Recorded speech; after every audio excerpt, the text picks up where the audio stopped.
2019, la vie de Samuel Dufort a changé à jamais.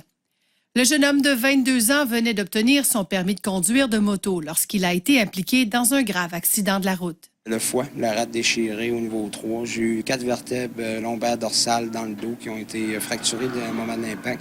J'ai eu les 2 fémurs des 2 côtés qui se sont séparés du bassin.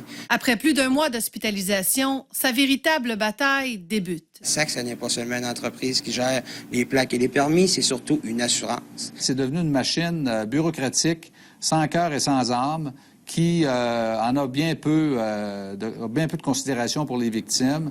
En plus de devoir se battre pour obtenir des soins et des services pourtant couverts par la Société de l'assurance automobile, il doit aussi lutter pour obtenir une indemnité de remplacement du revenu équitable. On m'a attribué un salaire de 194 $ qui a été fait par des experts comptables à la SAC.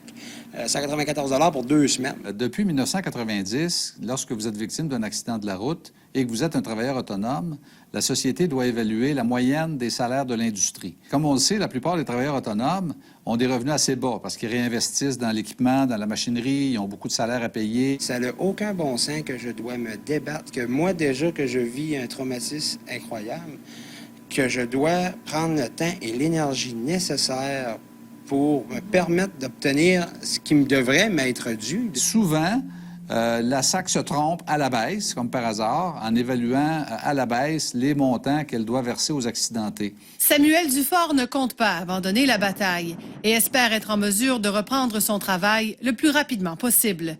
Katia Laflamme, TVA Nouvelles, Montjoly.